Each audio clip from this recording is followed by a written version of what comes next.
It's getting harder and harder to buy a game day one on release and feel like you can trust that you're going to have a positive experience. We've seen this a number of times in recent past. We've just had Lords of the Fallen come out, mixed reviews, negative reviews from players, and they're feeling that it's just not performing well. That is not good in a very action-focused game where it's all about precision, hitboxes. If you're having FPS drops, if you can't even get into the game because the menu is crashing, you're not going to be having a good time.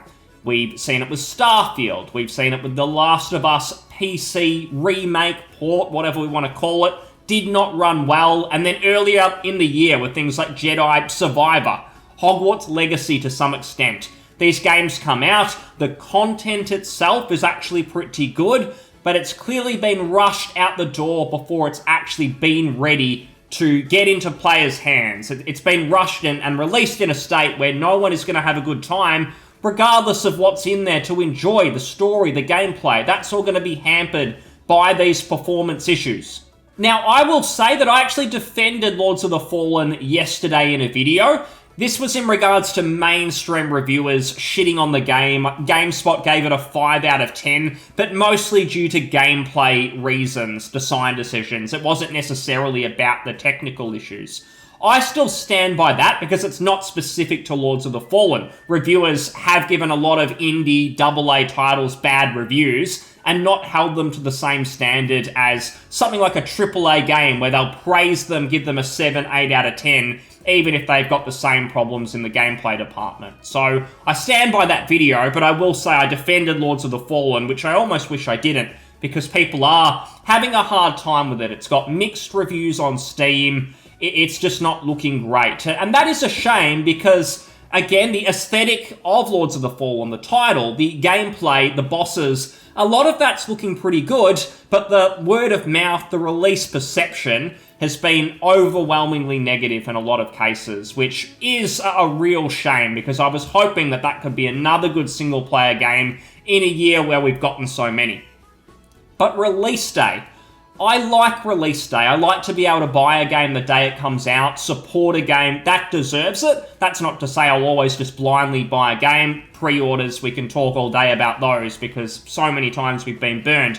But if a game is genuinely good, people are saying it's good, I've got confidence, I'm happy to pay $60, $70 day one and give it a shot. Feel like I'm supporting the developers and what's going to come next from them. We think about something like Elden Ring. I don't think there's too many people you'll find who feel like they bought that game at release full price and felt like they were wasting their money. Whereas something like a Diablo 4, I think plenty of people bought into the hype, felt like they were maybe disappointed later and regretted their purchase. Baldur's Gate 3, probably another one where people were happy to pay. But people do feel ripped off when it is something like Lords of the Fallen, where they go out, support these developers, buy the game, and then they get hit with the reality that the game can barely run, you can't even get into the actual title, the menu's crashing, you're having all these problems, and it's a bit of a disaster. Because it seems like developers are happy to almost release an early access title for full price. Not tell you, by the way, they certainly don't tell consumers it's in this state, not until after it comes out and they've gotten all that release money, they've taken all of your cash. But it essentially releases in a state where it is not ready, and the developers feel like, oh, well, it's out there now, we can start to fix it. What I want to point to begin with is a rumour that's doing the rounds. And this rumour, it is to be taken with a grain of salt. It's essentially a supposed dev or maybe ex-dev on the game who's talked about some of the problems. Now, I will say I don't necessarily believe this, and you probably shouldn't either, but it's always interesting because it is logical, even if it's not true, if it's someone making this up. I think the points probably still stand, and they do make logical sense. This rumour essentially is saying that during development, Lords of the Fallen was being developed on Unreal 4, and then at some point, the publisher and Hexworks, the developers themselves, they got ambitious and they moved over to Unreal 5, only last year, so it's had maybe 12, 18 months with a new engine. We know with Unreal 5 that it's been marketed. Epic Games, who are behind that engine, have been really pushing that and making it sound like moving over and developing with this incredible modern engine is going to be really easy, and it's going to open up so much, especially in the graphical department. But we are seeing a lot of developers are having trouble. I don't think there have been, at least not many notable Unreal 5 titles that haven't had a whole suite of issues. So it seems like a real problem, and this is in an era where we are having a lot of these issues. There is so much happening in terms of games coming out and just having all of these problems. It's really not good. So Hexworks, the devs, they were having trouble with the engine, and they wanted an extra year of development, and you're sort of getting into Groundhog Day territory with this, because I can't think of a game where it was coming out and you don't hear some story about how the devs wanted more time but the publisher wouldn't allow it, and then it releases. It's a total mess. This feels like it really came to a head with Cyberpunk 3 years ago, and it's just been happening every few months. There's a new game where it releases, it's in a shit state of a release, and then the developers have to spend years and years fixing it. And I don't understand that, because it just becomes a recurring problem, because the devs have to fix a game that was in a bad state for a year or two, and then finally move on to full production of a new title, and then, because it's taking so long between releases, they have to release that early because the investors aren't happy waiting. So it's just a constant cycle that seems to have no end. It's all about the short term, never the long term. It seems like the developer is worried about refunds, which they should be, because the great thing about Steam, of course, at least where I live, if you buy it and there's any issues within 2 hours, you can refund it and get a no questions asked refund. So that is a nice system, unless the developers manage to make the first 2 hours nice and polished and the rest is rubbish. But it seems like with Lords of the Fallen, not the case. It is a shit show from the start in terms of performance. So perhaps people are getting their money back as they should. What I don't like to see is things like this, a roadmap with quality of life changes. Nothing is worse than that, because a roadmap where you're at least getting new content, okay, I can get behind that to some extent, but a roadmap where you're fixing the game that you were charging full price for, get fucked. You shouldn't be trying to justify that and say, hey, we're going to fix it. That's not really a fix. You charge full price. That should really be fraud to some extent, that you're releasing a game that's broken, you're charging for it, and instead of offering people their money back themselves, they're saying, oh, just stick with us because over time we're going to fix it and eventually it'll be good.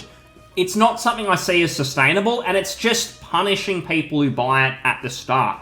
If you buy it day one, your reward is a shit product that you've got to wait maybe 12 months to see it get fixed, and the people who hold off and be patient, they maybe get the game on a deep discount because the release was harmed in terms of sales by all this negative feedback, meaning it gets discounted early, and the people who waited get rewarded for that waiting. The loyal customers who bought it, they're punished. They're not going to get any of their money back for the shit state the game was in. They've paid full price. They've parted with their money, and that's it. Now, I can keep picking on Lords of the Fallen, and I probably should.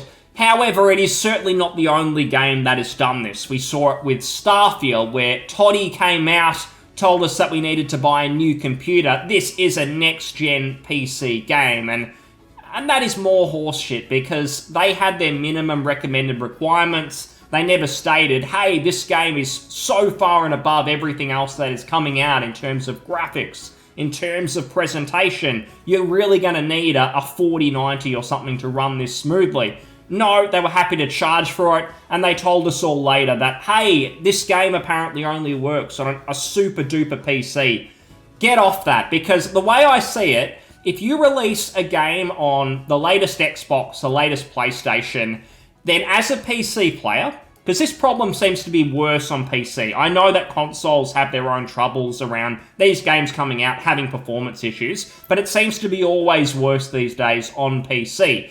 And I feel like a PC game, if you're running it, if you've got a computer that is as good or maybe slightly better than the current consoles, you should have a smooth experience. Maybe not 4K resolution, but at least 1080p, 1440p. You should be able to have a reasonably good time. The idea that you have to have a PC that costs 3 times the average console to be able to run the game smoothly is ridiculous, and the developers should be held to account for it. It just keeps happening. I come back to Cyberpunk because it's been getting a lot of praise recently, and hey, I've been playing it, I've been enjoying 2.0. It does feel like a next-gen game, unlike Starfield, which doesn't feel much better than Fallout 4, let's be honest. But Cyberpunk 2.0, it does feel modern, the city does look amazing, there's a lot going on. But I don't feel that they should get all the credit there, because they released it 3 years ago. I bought it at full price, I did enjoy it. However, I feel like they're sort of getting off scot-free by being able to say, hey, we fixed the game, here it all is. Because the people who bought it at full price originally, they are essentially punished. They're essentially being told they shouldn't have bought it when it came out. They should have waited 3 years.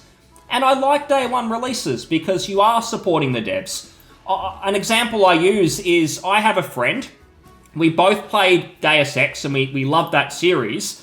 And when Deus Ex Mankind Divided came out, I bought it day one. I was looking forward to it. I wanted to support it. And my friend said to me, Estelden, you're an idiot. Why are you buying that game when you could just wait 6 months and get it at a deep discount? There's other games that you haven't played yet. Why don't you just hold off? And I said, well, I want to see more Deus Ex titles come out. I want to support this series, so I don't mind. It's not like I'm paying for my electricity bill where you just want to pay the cheapest, I assume. You're paying for an entertainment product, something to enjoy, something I want to keep getting, games of this standard. So I'm happy to buy it. I don't see it as sort of an economical decision for me. I just want to enjoy myself. Now, obviously, that purchase meant nothing. I wasted my time because Deus Ex is on ice. I got nothing for my money. So that aside, hopefully you can get my point. In that supporting games is the only way we're going to get more. But if they keep punishing people who buy day one and just screw them over with these terrible rush releases before they're ready, eventually people are all going to stop. And they're only going to wait for games to get discounted. And if a new game like Lords of the Fallen is only being bought for $20 by people, I don't think it's going to be sustainable in this industry. We've seen that games haven't really risen in cost with inflation, which is fine. They've got other monetization methods, which is a shame. That's a whole other topic. But I can see the economical realities. I could have an easy win for myself and say, games should be $60 and you should get a perfect, great product, and that's it. That's the ideal world. And I could say that and get patted on the back, or pat myself on the back at least. But that's not really the economic reality. You're paying developers, you're paying a team, they've got to get their money back and then some for it to be worth it. But in saying that, I think they're just shooting themselves in the foot and looking at the short term. The whole industry is, because eventually people will not buy day one. They'll just see this constant cycle and everyone is going to hold off. People are going to say 2023 games are 2024 games because they're only going to be fixed next year, so don't bother playing them now. They're all in early access this year. If you play, you're going to have a bad time. Don't beta test for it. We hear about quality control teams. They're all getting outsourced. They're all getting trimmed. Maybe they're getting replaced with AI. If that's going on, maybe that means everyone has to hold off, and I hope it is not the case. We saw a really good example earlier this year of a game that released, it was a full experience and it performed well, and that was Armored Core 6. That game, I was surprised because I had some issues on PC with Elden Ring, and I'll even say that I think some of the Elden Ring performance issues on PC got sort of pushed to the side. No one wanted to mention them because it was just that time of saying, this is the game of the year, it could be game of the generation, so don't criticize it, praise it, forget about the performance problems. That was going on a bit, but I have to give From Software credit. I had no issues with Armored Core 6. It was super smooth, and it needed to be. It is very gameplay focused. It needs to be fluid, so credit to them for that. Hopefully that can set a bit of a standard and we see more of it, because I think gamers are just getting fed up.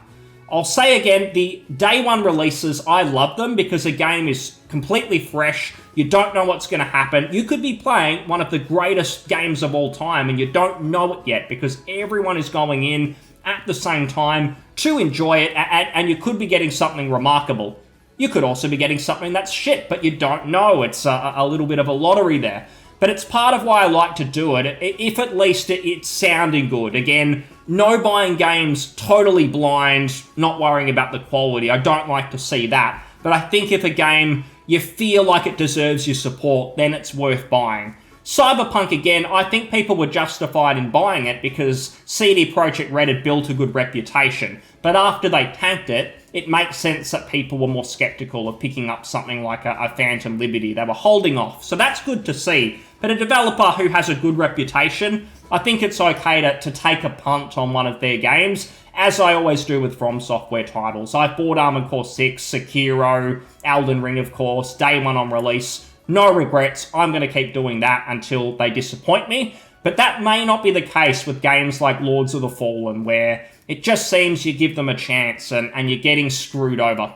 So it upsets me a little bit to see. I hope that the next sort of lot of titles that we're going to get going into next year, we've obviously got the Elden Ring DLC, which is sounding like it might come out in February. There's a bunch of other games that are going to be coming out. I hope that the last year or two has been a blip, and hopefully some of these companies have faced some economical realities. Hopefully people have refunded. They've stopped blindingly pre-ordered. I'm in fairy tale land again. I'm sure people are still doing it. Blindly buying. They don't care. That always just seems to be the case. But I can hope that it isn't. And that publishers, developers have to at least produce a working product again. So when we buy it, we at least have a decent day one. Because at the end of the day, these games won't keep coming if they can't come out day one and people buy them. Something has got to give there. So keep being skeptical, I suppose, and we'll see what happens with the next lot of releases going into 2024. Thanks so much for listening. I'll see you on the next one. Cheers. Bye.